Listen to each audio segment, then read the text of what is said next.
जय चौथ माता।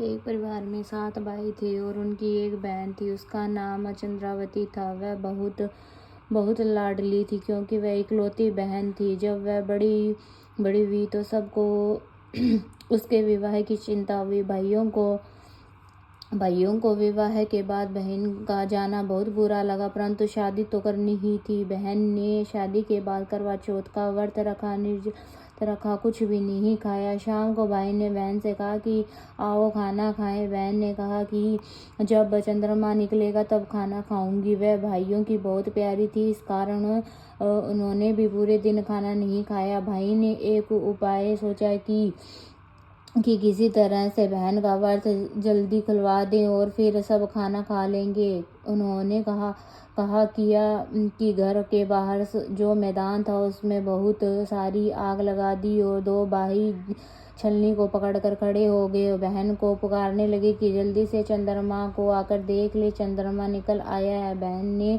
ऐसा ही किया, जिससे कि बहन व्रत खोलने बैठी। ससुराल से खबर आई कि जल्दी चलो, तुम्हारे पति की हालत बहुत खराब है। बहन ने सोचा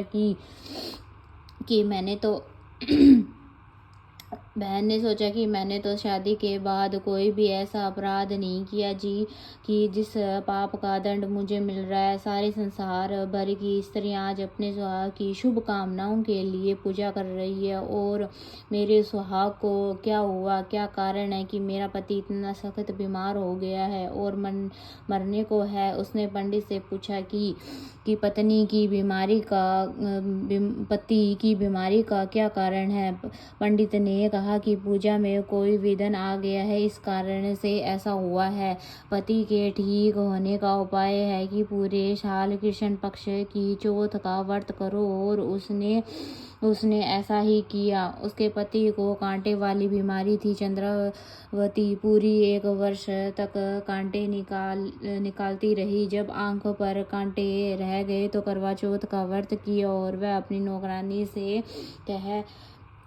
कह कर कि तू उसका ध्यान रखना, मैं करवा चौथ का सामान लेकर आती हूँ। नौकरानी के मन में लालच आ गया, उसने आंखों के कांटे निकाल दिए। चंद्रावती के पति ने नौकरान से पूछा कि उसकी पत्नी कहाँ है। नौकरान ने कहा कि घूमने फिरने गई होगी। चंद्रावती के पति ने समझा कि औरत ने ही मेरी 1 वर्ष तक सेवा की है, अब यह मेरी स्त्री होगी, और उसने अपनी रानी बनाने का वचन दे दिया। जब चंद्रावती सामान लेकर आई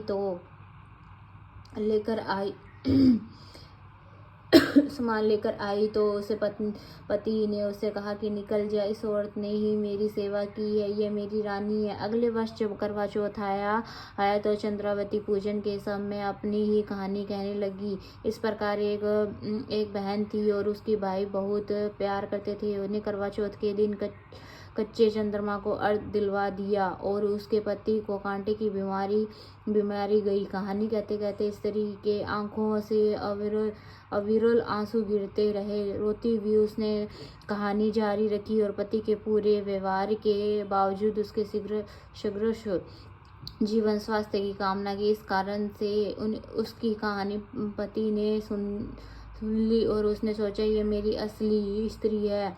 और दूसरी औरत को नौकरानी थी, और उसके बाद उसने नौकरानी को निकाल दिया और चंद्रावती को एक बार फिर अपना लिया। इस प्रकार चंद्रावती की सुहाग की रक्षा हुई।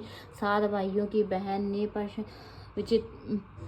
चित्त होकर कहा कि जैसे करवा चौथ वर्ष से मेरा सुहाग की रक्षा हुई है, गौरी माता वैसे ही औरों का भी सुहाग बना रहे। जय चौथ माता। ऐसे सबकी कामना करे, चौथ माता सुहाग की रक्षा करे।